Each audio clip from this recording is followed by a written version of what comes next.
Bonjour et bienvenue dans Playlivre. Je suis très heureuse de vous retrouver aujourd'hui avec deux invités.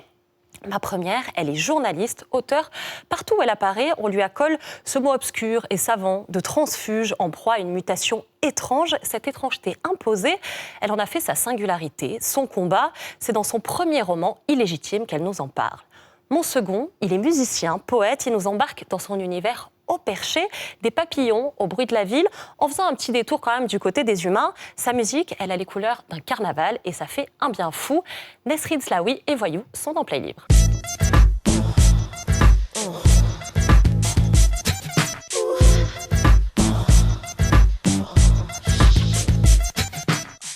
Merci d'être là tous les deux. Merci à vous. Merci. Vous vous connaissiez ? Pas du tout. Pas du tout, non. On s'est parlé une petite minute avant d'arriver Ouais. au plateau. Non, on se connaît pas du tout. Mais vous avez bossé l'un sur l'autre. On a essayé du moins. Un petit peu. On a des Ouais, bons ouais. élèves. On s'est laissé des petites surprises, je pense, quand même. Ouais, c'est possible. Comment ça va, Nesrine Slaoui ? Ça va super bien. Je suis très contente d'être là et je suis très contente de la sortie de mon premier roman parce que tout s'annonce bien. Et non, je suis très contente, très émue et j'ai hâte de voir comment le livre va évoluer et comment il va être accueilli par le public. La première signature, la première rencontre, c'était hier soir. C'était hier. Comment ça s'est passé alors ? Super bien, ça s'est super bien passé. J'ai eu des... Bon, pour l'instant, je ne peux pas rencontrer les lecteurs et les lectrices en physique, Ouais. donc tout se fait beaucoup sur les réseaux sociaux, mais voilà, on m'envoie des photos, on m'envoie des vidéos, c'est des cadeaux d'anniversaire, etc. Donc non, je suis très touchée. Je suis très touchée. Et ce livre, du coup, c'est Illégitime aux éditions Fayard. Pourquoi ce livre, Nesrine ? Parce que j'avais envie de raconter beaucoup de choses et qu'il était temps que je le fasse parce que ça bouillonnait en moi depuis des années. Et je voulais raconter, j'avais déjà beaucoup raconté mon parcours de transfuge, le fait que je venais d'un milieu rural et que j'avais intégré ensuite Sciences Po Paris. Et cette fois, je voulais aussi raconter à travers mon histoire, celle de mes parents et de mes grands-parents. Et ça permettait d'aborder tellement de sujets qui commencent à sortir sur la table, notamment l'immigration, les questions d'identité, les questions de transfuge de classe, de la légitimité aussi, parce qu'on est beaucoup à vivre avec un syndrome de l'imposteur. Donc voilà, je voulais un peu parler de tous les thèmes qui me sont chers en mobilisant mon histoire et celle de ma famille. Voyons. Alors vous, votre EP des confettis en désordre, il est sorti en septembre dernier. C'est ça ? C'est en septembre, je sais plus. Si, Mais- c'est ça, je crois. On n'avait pas fait de Je celle sais plus encore. trop. On en avait fait d'autres, mais celle-là, non. Non, mais on a un peu perdu la notion du temps. Ouais, j'ai c'est très l'impression. juste. Vous vous rattrapez bien. C'est bien joué. Voilà. Composé donc de 7 titres. Alors, j'ai une question pour chacun d'entre vous, parce que, Nesrine, naturellement, qu'est-ce qu'il y a d'illégitime en vous ? Tout, déjà, en tant que femme, déjà, je pense que la société nous renvoie le fait qu'on est légitime à prendre la parole, à écrire. Comme je l'ai dit, on est beaucoup à vivre avec ce syndrome de l'imposteur et on n'ose pas se lancer. Il y a beaucoup de choses qui sont illégitimes. Le fait que je viens d'un milieu qui est populaire, qui n'est pas bourgeois. Et quand on fait une grande école, généralement, c'est essentiellement des personnes issues de classes plutôt aisées qui font ces écoles-là. Donc, il y a plein de choses qui sont illégitimes, surtout par rapport au milieu que j'essaie d'accéder et dont j'essaie de m'intégrer, entre guillemets. Donc, il y a plein de choses qui sont illégitimes. Voyou, je vous vois opiner du chef. Ouais, en fait, moi, autant dans la musique, je me sens assez légitime dans le fait d'en faire, mais pas forcément dans le fait de la proposer aux gens après. Mais ouais, le syndrome de l'imposteur, il est hyper présent, moi, sur l'écriture, beaucoup parce que j'ai pas écrit pendant très longtemps. Et je me suis vraiment mis à l'écriture pour faire des chansons. Du coup, ça a été compliqué de me confronter à d'autres gens qui faisaient ça et à me dire ce que je fais vaut peut-être quelque chose et peut peut-être intéresser des gens. Qu'est-ce que c'est l'illégitimité pour vous ? C'est avoir l'impression de ne pas maîtriser quelque chose qu'on va proposer aux gens. Exactement, je partage totalement ça. C'est-à-dire que là, je me sens légitime d'écrire, mais peut-être pas de publier et de le proposer aux autres. Quand c'est un exercice personnel dans son coin et que c'est comme un exutoire de ses propres émotions, on se sent légitime parce que finalement, on le partage avec personne. Et on a l'impression que l'offrir aux autres, c'est prendre un risque, surtout qu'on soit incompris ou mal compris. Donc c'est là, je pense, où elle se joue la frontière entre on est légitime quand on est seul et puis quand on est face aux autres, il faut aller la chercher, cette légitimité-là. Et la légitimité artistique, c'est une histoire aussi, parce que par définition, les frontières sont un peu floues. Et vous êtes choisi un blaze, en plus, Voyou, qui a rien de très légitime, pour le Ouais, coup. c'est vrai, mais je pense que je me suis pas trop posé la question justement parce que j'étais pas certain que ça allait sortir de ma chambre. D'accord. Du coup, moi, ça me faisait juste rire et quand j'ai dû sortir de ma chambre, je me suis dit, bon, je vais garder ça. Si ça me fait rire, avec un peu de chance, ça va faire rire d'autres personnes. Je peux demander comment tu l'as choisi? Je me permets de te tutoyer du coup, mais Je peux te tutoyer aussi alors. ça marche. On va tous tutoyer du coup, sinon ça va être étrange. En fait, c'est très con comme histoire, mais je faisais des démos dans ma chambre sur mon ordinateur. D'accord. Et c'était à l'époque où j'avais pas de iPhone et trucs comme ça, et je comprenais pas comment ça fonctionnait iTunes. Et j'étais incapable de mettre des morceaux sur mon téléphone. D'accord. Du coup, le seul moyen que j'ai trouvé pour pouvoir écouter dans la rue sur mon téléphone mes morceaux, c'est de créer une page SoundCloud, et j'ai mis le premier mot qui me venait. Parce que tu sais, tu dois choisir un nom. C'était Voyou. Et c'était Voyou, et j'ai gardé ça. Ça marche. On commence comme à chaque fois dans cette émission, justement avec ton clip, c'est Carnaval. Regardez-le, sourire aux immortels. Il a les yeux et le cœur qui s'éveille. Et les œuvres qu'il dévale se transforment en carnaval. Celui de son enfance, au parapluie qui danse. On se le disait avec Nesrine, il fait du bien ce clip. Bah, c'est gentil. Ça, on parlait de légitimité juste avant. Ouais. Ça, c'est extrêmement dur pour moi de sortir une musique qui est à ce point-là différente de ce que les gens aiment et écoutent énormément et massivement aujourd'hui. À C'est quoi tu très dur. penses? Je pense notamment au rap et tout ça, Ouais. qui est de la musique que moi j'écoute Que Nesrine énormément écoute aussi beaucoup. et que tu écoutes aussi beaucoup, est ce que tu disais. Et en fait, c'est dur parce que c'est pas la musique que moi je sais faire. Et c'est pas les mots aussi que je sais employer parce qu'il y a un langage qui est pas le mien aussi Et dans puis la c'est peut-être pas toi tout simplement. C'est pas moi. Et en même temps, il y a un truc qui donne vachement envie parce que c'est populaire, ça donne, c'est très cool aussi. Ouais. Il y a plein de choses qui vont avec ça, qui font que faire une musique qui est un peu à côté, un peu différente et un peu gentillette et tout ça. Mais t'es cool c'est quand même. Ouais, je sais pas trop à vrai dire. Je trouve que c'est super agréable. bien sûr, Bah, c'est cool. C'est super agréable à écouter. C'est Merci beau, de me c'est valider. autre chose. Nesrine, toi ton livre, c'est un peu, tu me corriges si je me trompe, mais c'est un peu un livre du confinement. Tu as décidé de rentrer à Apt, je crois, à côté d'Avignon, C'est ça. voir tes parents Exactement. pendant ce confinement. Et c'est là que ça a été l'élément déclencheur. Tu t'es dit, je vais enfin l'écrire, ce bouquin, j'ai envie, c'est maintenant. Oui, j'avais le temps déjà. On avait Ouais. beaucoup de temps pendant le Bien premier confinement. Et comme je suis un peu hyperactive, j'ai du mal avec l'idée de ne rien faire pendant un mois. Ouais, je Donc comprends. j'ai commencé par écrire dès le premier jour en fait, dès que le confinement est annoncé, mon père devait aller travailler et on savait pas trop parce qu'il est ouvrier, il est maçon et on savait pas trop s'il S'il pourrait. il pouvait ou pas. Et donc du coup il est parti, il est revenu et puis il y a eu une espèce de scène théâtrale à la maison Ouais. où on était là, on savait pas trop comment faire. Je me suis dit je vais le raconter. Donc j'ai commencé à écrire cette première journée-là. Et puis Fayard, j'ai eu de la chance, Fayard m'a contacté, il m'a demandé si j'étais prête à en faire tout un livre. Et moi j'ai beaucoup lu de livres un peu de sociologie, comme je pense par exemple à Retour à Reims de Didier Ribon ou à Édouard Louis. En finir avec Eddie Bellegueule, c'est des livres qui m'ont marqué moi personnellement et j'admire la démarche en fait de retourner auprès des siens pour comprendre ce qui s'est passé en soi quand on a été transfuge de classe. Du coup, je voulais un peu m'en inspirer, donc j'ai réfléchi un peu à tout ça et j'ai lu, je le cite, le livre dès le début du mien, c'est celui d'Alice Zénitaire, L'art Ouais, de perdre, L'art de perdre. qui a un peu en fait le même exercice mais c'est au niveau de l'Algérie, c'est-à-dire ce retour aux sources. Sur plusieurs générations. Voilà, aussi. et ça m'a beaucoup inspirée. Donc je me suis dit que c'était le moment parce que j'étais à l'endroit que j'avais quitté et qu'y revenir, ça voulait dire forcément quelque chose. Et vu qu'on avait tous, j'ai l'impression, des inquiétudes à ce moment-là sur c'est quoi notre avenir, qu'est-ce qui va se passer pour nous. Et quand on a des vies aussi fragiles que la mienne, dans le sens où ma légitimité, elle n'est pas encore construite, qu'est-ce que ça voulait dire finalement? Est-ce qu'il fallait que je retourne dans le milieu où j'avais grandi? Est-ce que mon parcours était fini? Est-ce qu'il y avait un retour en arrière? Donc voilà, je voulais Cette aborder... idée d'illégitimité chez toi, cette intuition, elle est née quand? Quel a été l'élément? Ah, c'est quand j'étais à l'école, quand j'étais au On va y collège. revenir sur le parcours, Oui. mais Mais c'est quand on m'a dit justement que je ne pouvais pas être journaliste et que je ne pouvais pas faire Sciences Po. En fait, c'est gravé en moi depuis qu'on m'a Donc dit très que... tôt finalement. Voilà, au collège ou au lycée en fait. Au collège, dès les premières années dans le secondaire du coup. Toi, Voyou, la musique, tu savais très tôt, tu as commencé avec d'autres groupes, on va en parler aussi pendant ton parcours, mais que ce serait ta façon de t'exprimer? Ouais, en tout cas, ma façon de vivre aussi, je pense, beaucoup. Parce que de m'exprimer, c'est venu quand même vachement plus tard. Avant, j'aidais les autres à s'exprimer. C'est encore plus fort, une façon de vivre. C'est Ouais, carrément une c'est façon vrai, d'être ouais. au monde. Mais je crois que je me suis jamais trop posé la question. C'est justement ce truc entre les paroles et la musique. La musique, ça a été assez évident. J'ai commencé très jeune, j'en ai fait vraiment beaucoup. Et de plein de choses différentes. Et aussi, j'ai rencontré plein de gens super qui étaient très motivants dans le fait de faire ça. Et que j'ai voulu accompagner aussi. Donc j'ai été musicien pour des gens pendant très longtemps. Et un peu comme toi avec Sciences Po, tu vois, c'était Ouais. mes années d'études où j'apprenais des autres en étant... On accompagne et on apprend Ouais. aussi. Et à la fois, Bah c'est ouais. dur de se confronter aux autres. C'est dur, et en fait, ce qui est dur, c'est d'arriver et de dire à quelqu'un pour qui tu as travaillé, je vais faire la même chose que toi, et du coup de se confronter à lui. Et après, moi, j'ai la chance d'avoir des amis très bienveillants qui m'ont vachement accompagné là-dedans. Mais c'est vrai que c'est pas...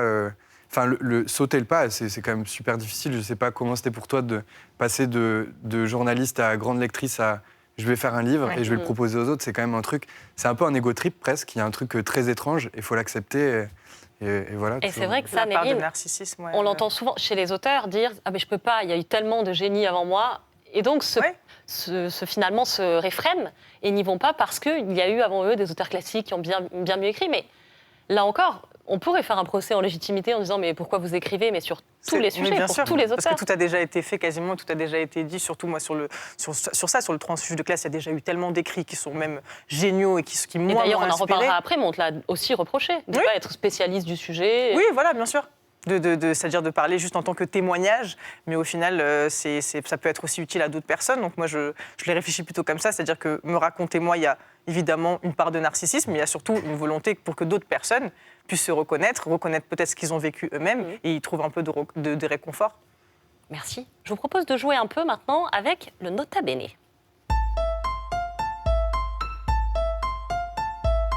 Je vous fais confiance. Qu'est-ce que vous avez écrit en tout dernier, là, avant de venir sur ce plateau?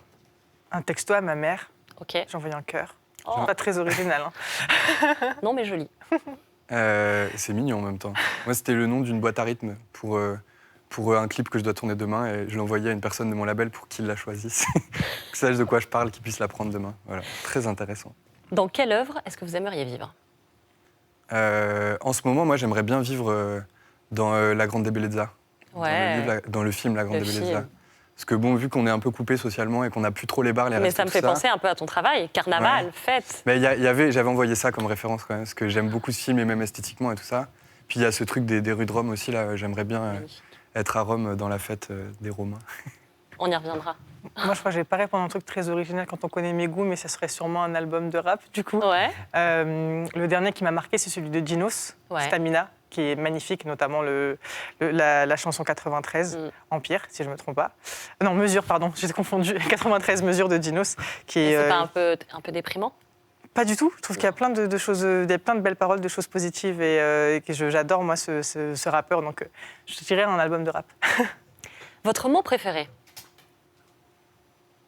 Mon mot préféré. C'est dur, hein. C'est un peu comme ta couleur préférée. Quand t'es comme ça. enfant, c'est facile Je vous de avais choisir.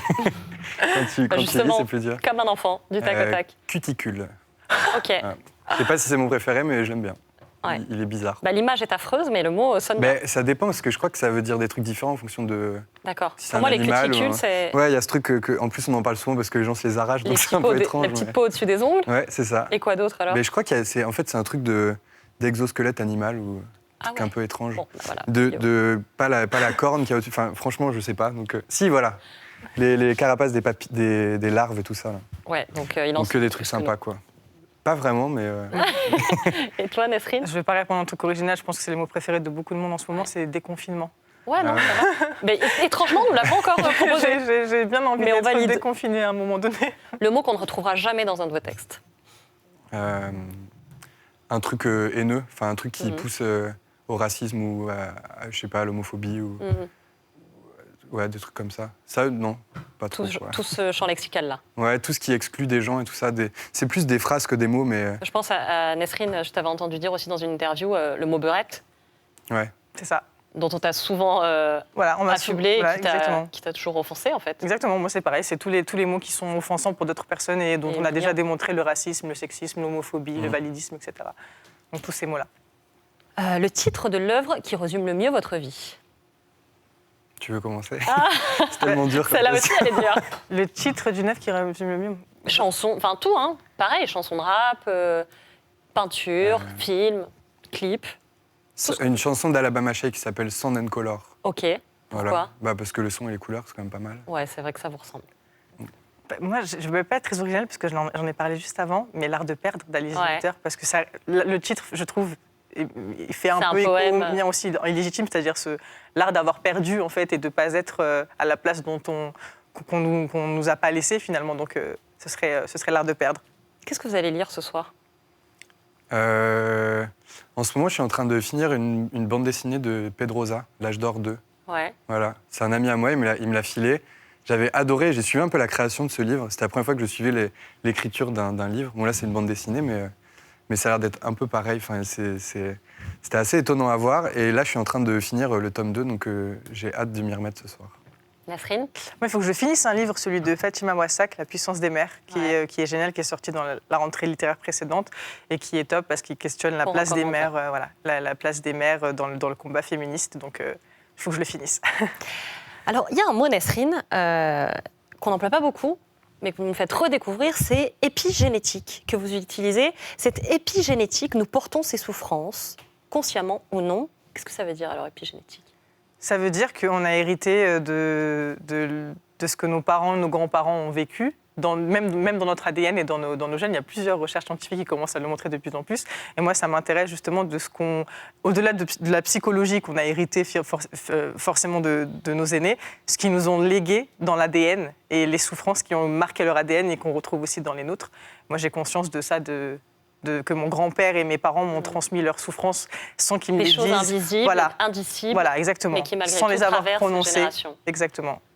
Voyou, je te voyais pareil. Ouais, validé. ça m'intéresse. Ouais. Qu'est-ce qui t'intéresse dans Du coup, j'ai envie de poser des questions à ma famille un peu, de savoir. Tu veux en savoir plus. Ouais. Mais non, mais c'est vrai que j'ai vu des cas comme ça de gens qui, mais même sur des trucs très très étranges, genre qui n'aiment pas le lait et tous les produits laitiers parce que et dans leur famille, genre toute la génération, les parents, les grands-parents. Il y en a un qui s'était empoisonné au lait. Il y en a un qui allait chercher du lait générations. à la ferme et qui a été écœuré par une odeur de lait fermenté, un truc comme ça, et ça te donne des générations de gens qui peuvent pas manger du lait. Bon. Comme quoi. Nouveau cold case de Voyou, on va essayer de comprendre ça.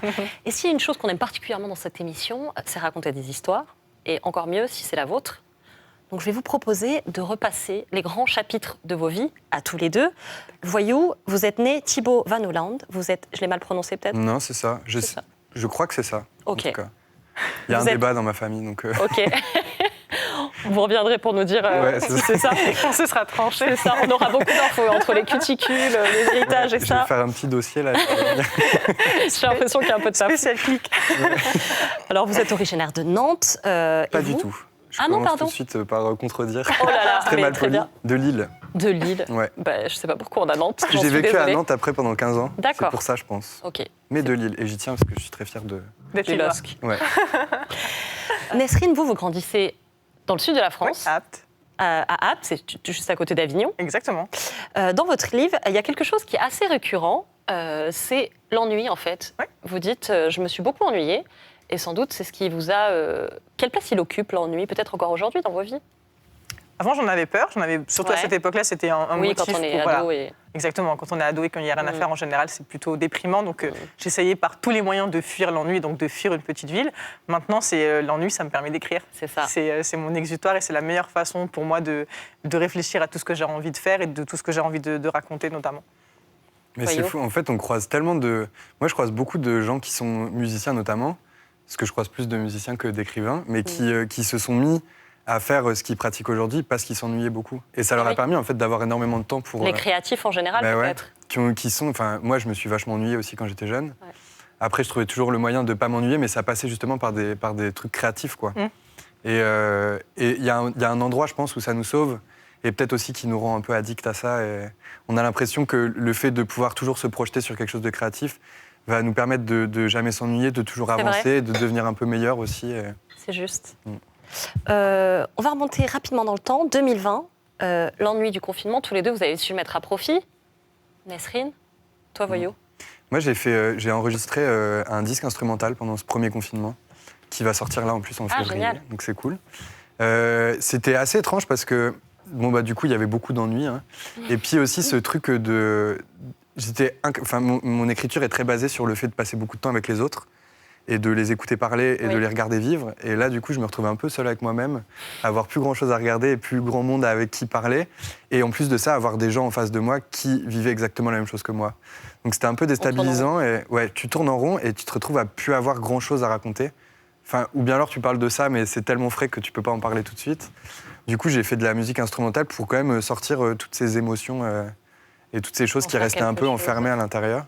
Et voilà, et du coup, je vais sortir ce disque et j'en suis assez content quand même. Bravo. D'ailleurs, ça m'a marqué dans Les Humains parce que j'ai l'impression qu'on a la même façon de faire, c'est-à-dire que j'ai senti que tu aimais regarder les gens Oui. et essayer de deviner leur vie en les regardant. Et moi, c'est ma Ouais. passion dans la vie, dans le métro, dans C'est les plutôt bien transports. pour un auteur. hein. C'est Ouais. de regarder les gens dans un endroit public et de me dire qu'est-ce qu'il vient de faire, pourquoi il est comme ça, qu'est-ce Ouais. qui l'a rendu triste, Cette curiosité. c'est quoi sa ouais. vie, voilà, surtout s'il a un Ouais. objet dans la main, surtout s'il il est stressé ou s'il a un comportement qui est un peu étrange.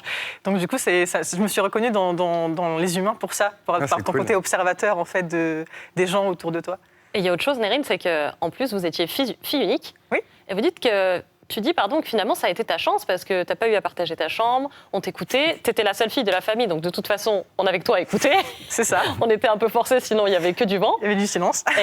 Et c'est vrai, tu considères que ça a été ta chance? Oui, je considère que ça a été ma chance, mais c'est surtout par rapport à mes études que ça a été une chance. C'est-à-dire Bien que si sûr. mes parents devaient financer plusieurs études, j'aurais peut-être pu faire Sciences Po. Mais oui, pour moi, ça a été une chance parce que j'entends toujours les gens parler du fait d'être enfant unique comme une tare ou Oui, quelque c'est chose de difficile à vivre. Et je comprends, chacun le vit en fait à sa façon. Mais moi, je ne l'ai pas senti comme quelque chose de lourd à porter. Au contraire, j'avais l'attention que je Bien voulais. sûr. J'avais financièrement, du coup, ça allait forcément mieux. Et puis justement, j'avais le droit de prendre la parole. J'avais le droit Ta de place. parler avec mes parents. J'avais ma place. On m'écoutait. Donc, je pense que ça a aussi aidé à construire ma personnalité. Tu es fille unique, Thibaut? Pas du Fils, tout. pardon. C'est mieux. Non, j'ai une grande sœur. Et c'est encore des autres rapports, mais pour le coup, il y avait un autre balancier qui était créé où elle avait les responsabilités un peu. C'était Ouais. la grande sœur à la maison. Toi, tu avais le droit de divertir. Moi, j'avais le droit de faire le clown, de faire un peu n'importe quoi. Et d'ailleurs, des trucs sur lesquels moi je suis revenu plus tard aussi, en parlant avec elle et en me rendant compte aussi que c'était pas forcément un choix de sa part, c'était plus un truc qui était aussi influé par la famille, par aussi des règles Des rôles. de notre société, tout ça, des rôles. Donc c'était intéressant d'en parler avec elle après. Et moi, je me suis senti hyper chanceux et à la fois un peu honteux d'avoir pu avoir cette espèce de boulevard pour faire tout ce que je voulais, d'être pardonné de tout, de ne pas avoir à m'occuper de tout ce qui se passait autour et d'avoir ma sœur à côté qui devait à la fois s'occuper de moi et s'occuper parfois de mes parents. Et... Alors que moi, Ouais. j'avais la pression de tout Ouais, bien j'imagine. faire. tout le C'est temps. ça. Et ouais, j'imagine. Thibaut, tu commences la musique très jeune, par la trompette, Ouais, si je suis bien informée cette fois. c'est ça. Tu as ensuite été bassiste dans différents groupes de pop français. Il y a Elephants, Pégase, Rum for Pauline. Yes. C'était pas moi-même. Quel souvenir tu gardes de cette époque? C'était C'était enrichissant, c'était... ouais, c'était très enrichissant. Il y a eu aussi des choses un peu dures qu'elle avec ça. C'était super parce que je faisais de la musique tout le temps.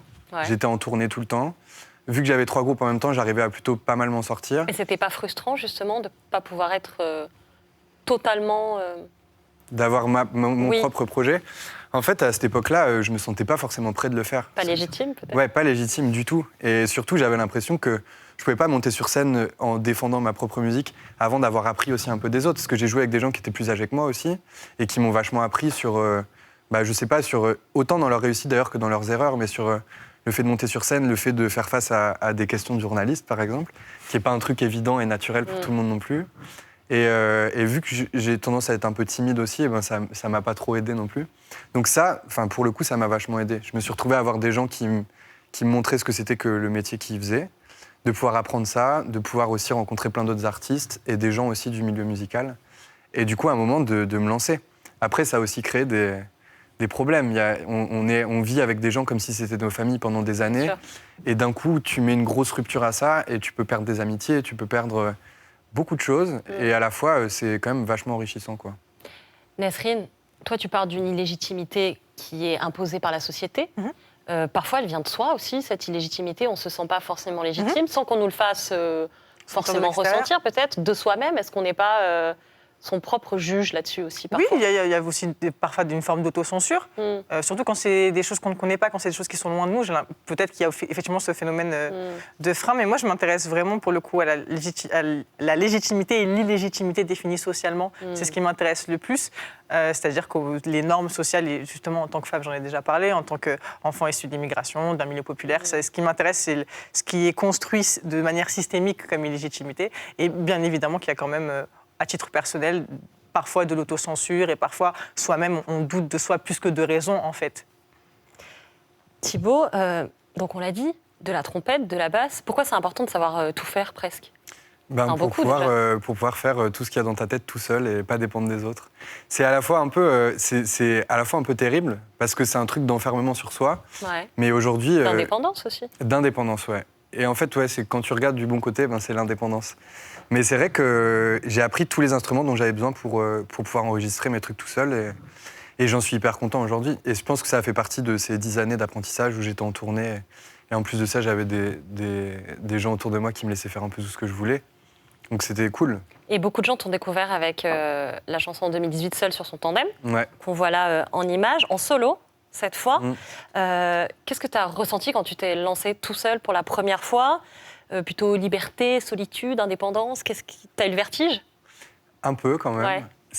Après, ça a été la chance que j'ai, c'est que j'ai pas eu une énorme exposition tout de suite. Il n'y a pas eu un morceau qui a cartonné tout de suite. Ça a pris vraiment beaucoup de temps. Progressivement. Progressivement, ouais. Et ça m'a déjà, je pense que ça peut vite faire péter les plombs d'avoir d'un coup un succès immense. Et je sais pas, en fait, petit à petit, je me suis vu devant des gens en concert, de plus en plus de gens. Et de plus en plus de gens aussi qui me parlaient de ce que je faisais et de manière positive. Et là, quand j'ai sorti ça, par exemple, pour moi, le texte de ce morceau, c'était pas possible. Je voulais pas que les gens fassent attention à ce que j'écrivais.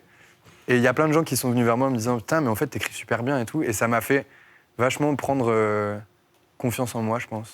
Et ça m'a aidé à écrire d'autres chansons après et même me décomplexer dans l'écriture, vachement. Nesrine, en guise d'incipit de ton roman, une phrase que j'adore, c'est Jean-Paul Sartre. Les mots « Tout homme a son lieu naturel, ni l'orgueil ni la valeur n'en fixent l'altitude, l'enfance décide. » Elle a décidé de quoi, l'enfance, pour toi? De tout. de tout ce que j'ai...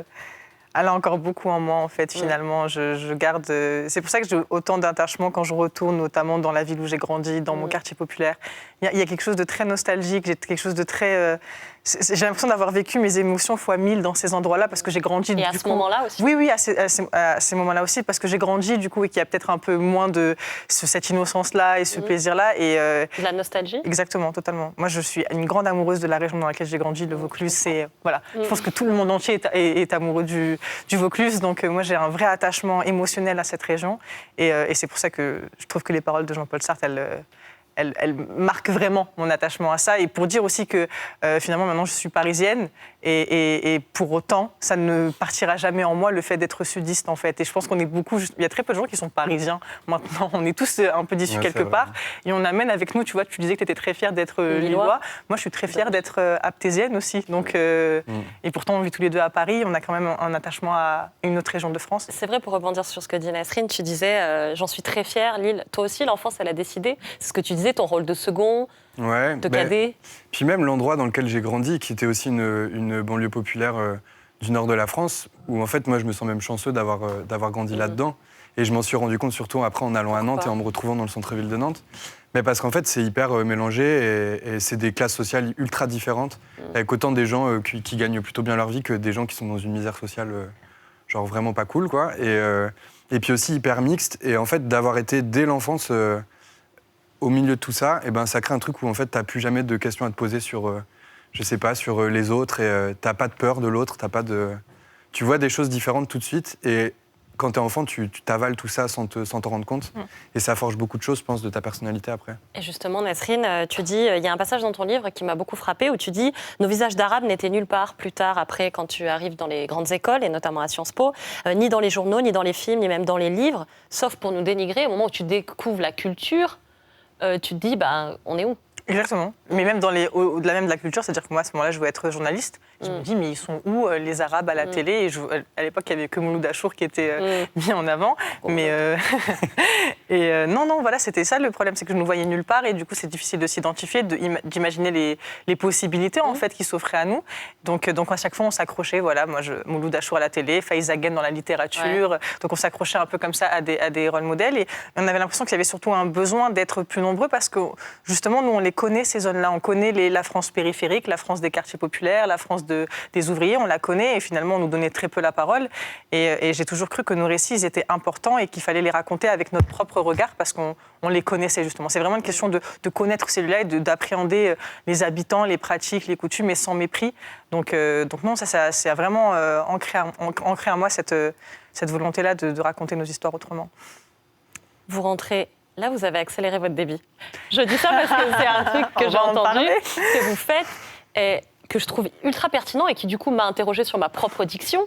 C'est à quel point on peut parler vite, parfois, Et on a appris à parler vite, finalement, pour pas ennuyer les autres. Exactement. Et ça aussi, c'est un des effets de cette illégitimité. Totalement. Et c'est marrant de le remarquer, mais ça m'arrive très souvent quand j'ai peur d'ennuyer les gens. Mon débit va accélérer et je vais me dire peut-être que je vais être plus intéressante si on ne s'arrête pas sur chaque mot. Et je pense que ça, c'est vraiment, comme je l'ai dit, des illégitimités à dépasser personnellement, parce que finalement, il n'y a personne ici sur le bateau qui m'a dit tu devrais te taire. Ou te dépêcher. Ça serait un peu violent. C'est ça. Ouais. Voilà. Tu fais tes études à Sciences Po Grenoble, et c'est là que ça a été finalement le plus difficile pour toi, parce que toi qui aimes parler, qui parle beaucoup, qu'on a beaucoup écouté enfant dans sa famille, tu te dis je reste plus silencieuse parce que tu sens de plus en plus le poids, l'hostilité, le harcèlement même. Comment il s'est mis en place cette violence ? C'est assez bizarre, le harcèlement scolaire, et heureusement qu'on en parle de plus en plus. Il y en a qui en parlent même beaucoup mieux que moi. Surtout à ce niveau-là, souvent on en parle pour les enfants, moins pour... Ça commence à arriver dans les grandes écoles, notamment les écoles de commerce. On commence à parler des soirées étudiantes et des grandes dérives qu'il y a dans ces écoles-là. Et en fait, ça se manifeste juste par de l'hostilité qui n'a pas l'air d'être de la violence physique, c'est-à-dire c'est des moqueries, on rigolait de moi quand je passais dans les couloirs. Et à l'époque, j'écrivais déjà beaucoup et je postais mes textes sur Facebook parce qu'il n'y avait pas d'autres outils. Et j'avais cette phrase où ils rigolaient de moi dans les couloirs en me disant mais qu'est-ce qu'elle fait, c'est ridicule, elle est en train de s'afficher, c'était le mot qu'ils utilisaient, et c'était violent d'avoir des moqueries tous les jours sur quelque chose que moi en fait je faisais juste parce que j'aime ça. J'écrivais parce que j'aime écrire, et que c'était moi, profondément moi, qui avait besoin d'écrire sur l'actualité ou sur ma vie personnelle. Donc oui, ça s'est manifesté de manière un peu, c'était plus de la violence symbolique que de la violence physique en fait. Te rendre honteuse en fait de ce que tu faisais. Exactement, et dans les regards, dans l'hostilité des moqueries en cachette. En fait, ça ressemblait à une cour de récré, en fait. Sauf qu'on était beaucoup plus âgés, on avait 20 ans, et j'attendais plus de maturité de notre part. Alors, de l'autre côté, il y a aussi tes parents qui t'appellent Madame Sciences Po, genre Madame Sciences Po. Il y a un décalage entre les deux, te la pète pas trop, mais en même temps...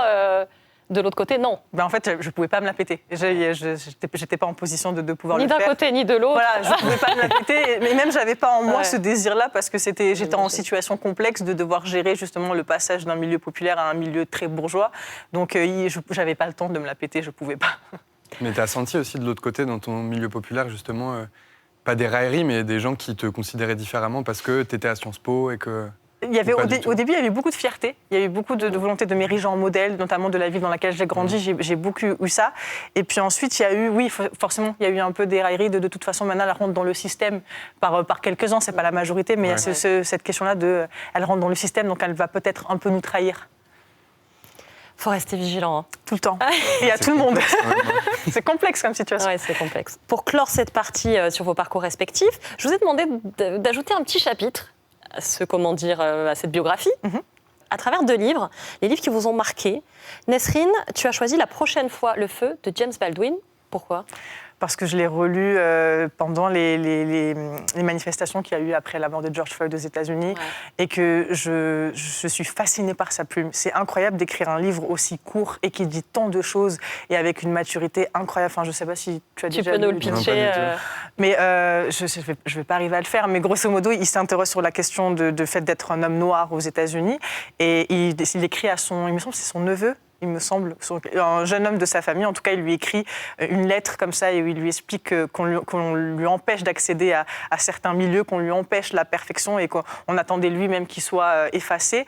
Et il raconte comme ça, il raconte aussi toutes les figures afro-américaines de cette époque-là. Et je trouve que c'est très fort d'arriver vraiment à porter le combat antiraciste, du coup, aux États-Unis, dans un livre si petit et aussi condensé. Et pourtant, il est d'une puissance. Enfin, chaque phrase, moi, quand je le relisais cet été, chaque phrase, je m'arrêtais et je l'analysais et j'essayais de la comprendre. C'est-à-dire que c'est pas un texte qu'on peut survoler et qu'on lit juste à la va-vite. Il faut vraiment Il y a du sens dans chaque phrase. Exactement. Et c'est très fort. À relire donc. C'est ça. James Baldwin. À lire tout court d'ailleurs. À lire, absolument. Voyou, toi, tu as choisi L'arrache-cœur de Boris Vian. Ouais. Et ça fait plaisir et ça ressemble un peu à l'univers de tes clips, je trouve, à ton univers. Je sais pas, moi, ça m'a fait quelque chose quand même, ce livre. Je l'ai lu assez jeune.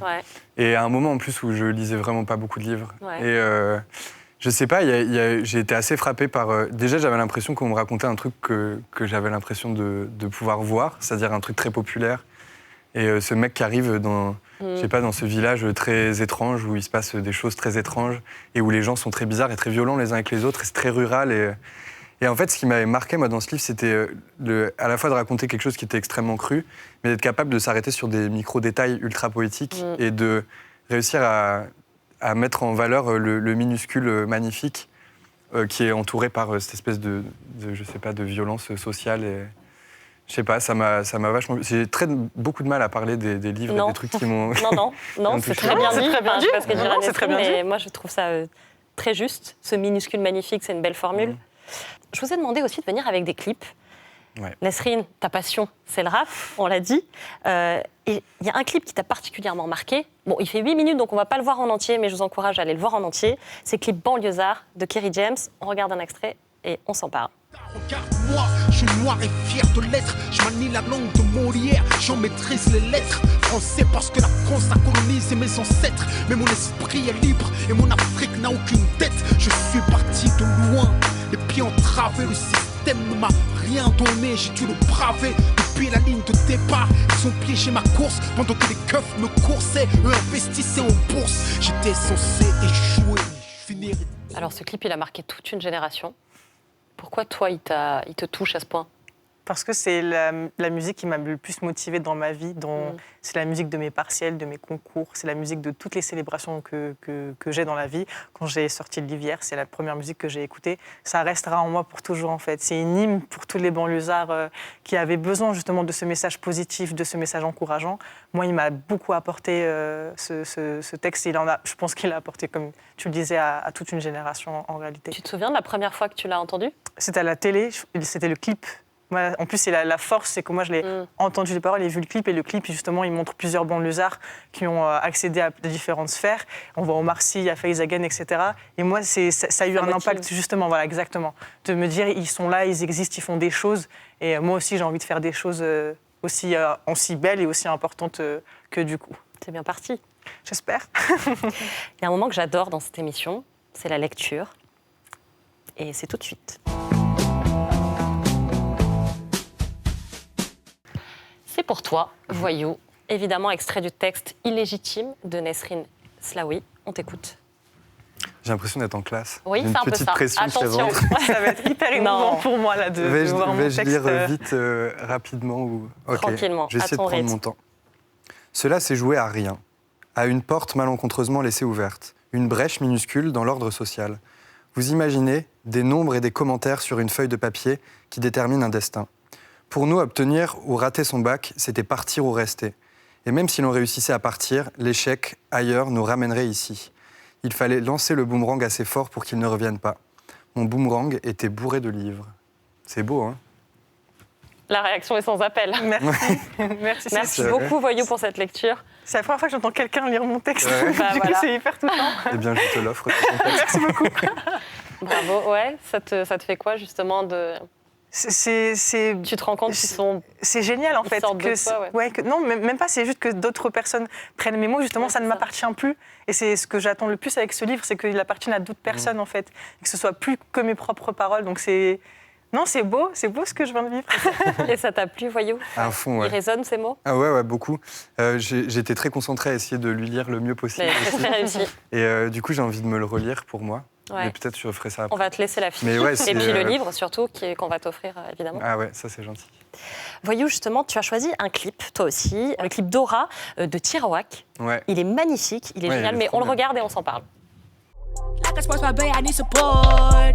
I say less is best, but I need more. Should've took me shopping, took it fuck with you no more. When I go to sleep, Gucci sheets now. Going out to eat, don't eat no meat now. Yeah, we from the street, you get a beat down. Skin tag, cause we living on the beach now. Shining like a diamond, fine dining, 40,000. Turn that shit to 50,000. Bitch, you wildin', stranded on the island. Money piling, Rolex cause I put that time in.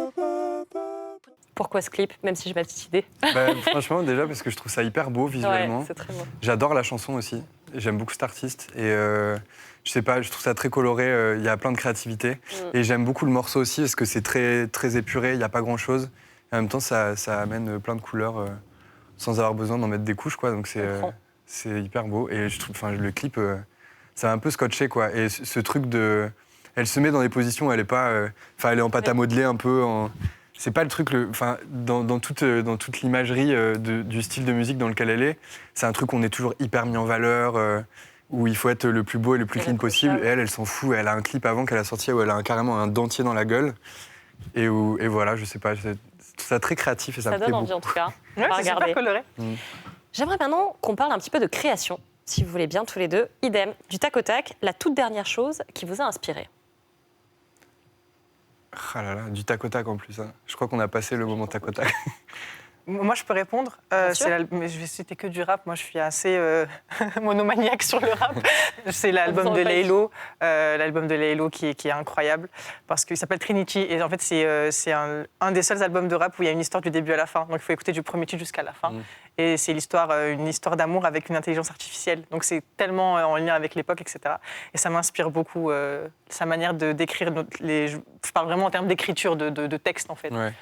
Moi, le dernier disque qui m'a vachement influencé, enfin, c'était pas influencé la question d'ailleurs. Inspiré. Inspiré. Le Ouais, dernier c'est disque qui pareil. m'a vachement inspiré, c'est un disque d'un Libanais des années 70 qui s'appelle Issam Ajali. Ok. Et je sais pas, ça m'a un peu bouleversé en fait, je crois. Qu'est-ce qui vous a touché à ce point? Ben, je sais pas, c'est un gars qui a sorti qu'un seul disque, qui a jamais, qui maintenant il a une petite boutique à Beyrouth, je crois, qui n'a jamais marché, ça n'a jamais marché, mais le disque est splendide et ça a été réédité par un label que j'aime bien qui s'appelle Habibi Funk et qui sort que des rééditions de disques comme ça, beaucoup du Moyen-Orient et tout. Et je sais pas, ce disque, il a touché quelque chose vraiment en moi. Tu dis que tu es plus musicien que chanteur. Ouais, c'est vrai. Pourquoi? Bah, déjà parce que je passe plus de temps et j'ai passé plus de temps dans ma vie à étudier et à faire de la musique qu'à chanter. Et qu'en plus de ça, bon ça c'est le truc que je dis souvent, mais il y a un truc avec l'image du chanteur, notamment dans la pop et la variété et tout, qui me dérange un peu. Quoi? Ben, un truc un peu chanteur à nénette, je sais même pas Un si peu on peut dire star, ce un peu truc-là. vedette. Un peu star, Pour le dire à l'ancienne. un peu libidineux, Ah. tu sais, qui chante comme ça et qui regarde des films en public et qui fait des trucs comme ça. Et il y a un truc ringard, qui m'effraie un peu boomer, là-dedans. en fait. Ouais. Je sais pas, il y a un truc qui me met mal à l'aise avec ça. Et Ouais, du coup, on peut comprendre, vu comme ouais. ça.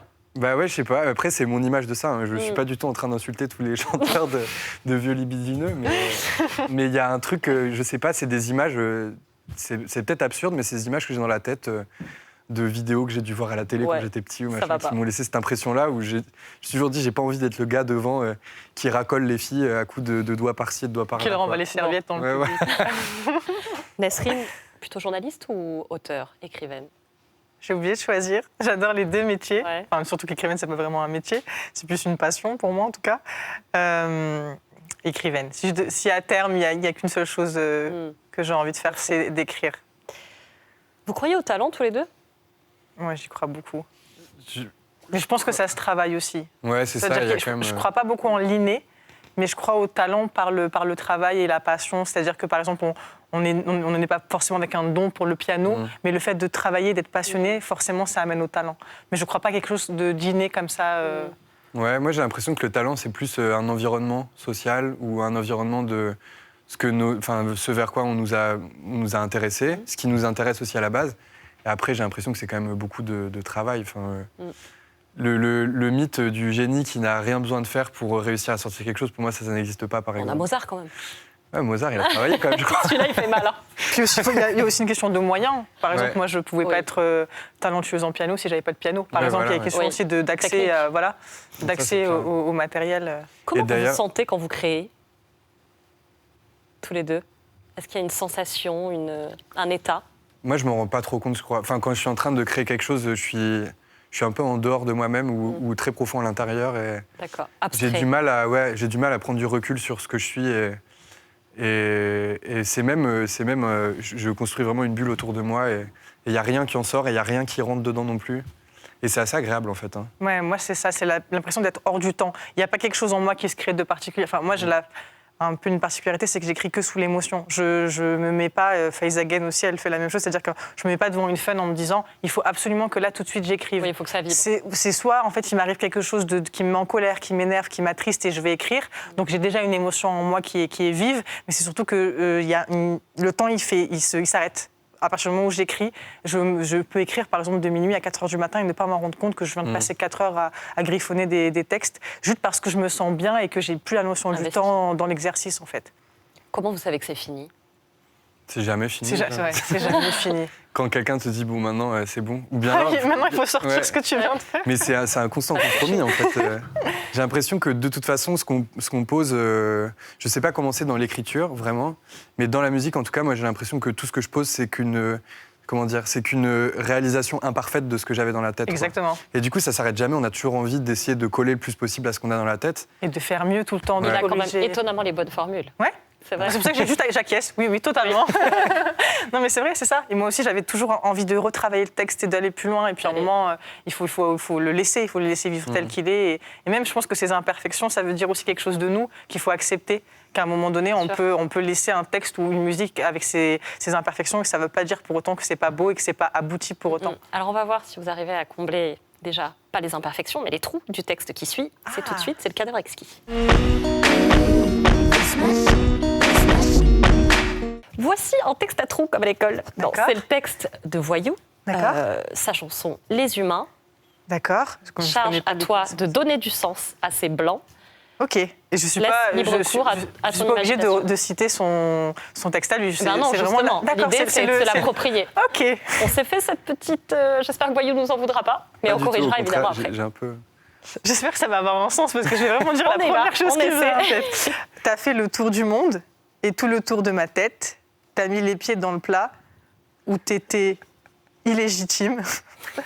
T'en as vu passer des erreurs et t'en as croisé des réussites. Mais un beau voyage, c'est surtout des fêlures. Quand tu es rempli d'espoir. Bah, c'est magnifique. Et ça va être de mon prochain single. C'est Je sais pas si sacrément ça a un réussi. sens Mais si, ça global. marchait En trop tout cas, bien. c'est ce qu'on appelle une appropriation, quoi. Ouais. Mais voilà, Et j'espère puis que le je tout suis se dans sent. se suivait vraiment, quoi. Et on Ok. va écouter évidemment la réponse en musique. T'as fait le tour de la ville et tout le tour de la planète. T'as mis le pied dans des îles où t'étais analphabète. T'en as vu passer des styles de filles et de garçons. Et t'en as croisé des bribes de vie et d'horizon. Mais un beau voyage, c'est la prison. Quand t'as quelqu'un qui t'aime à la maison. Ouais, il y avait quand même quelque chose. C'est pas mal. on a La un- version de d'Esrine, elle est... Moi, j'ai bien aimé, t'as mis les pieds dans le plat, je crois. c'est marrant. Première chose que C'est j'ai dit parfait. les mots le pied Mais en même dedans. temps, tu commences Ça à marche mettre les pieds dans le plat. Voilà, elle Ça s'est dit, bon, marche. tant qu'à faire. Tant qu'à faire. J'y suis, on y va. On écoutera évidemment l'intégralité du clip avant de se quitter.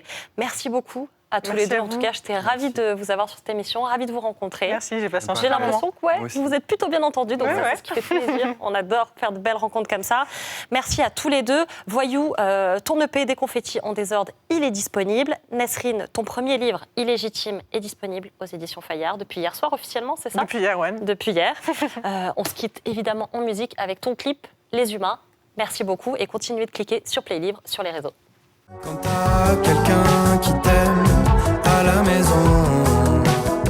Et il y a des humains de toutes parts, des grands, des tout petits, des foules de visages et de vies qui s'activent jour et nuit. Et de ces humains de toutes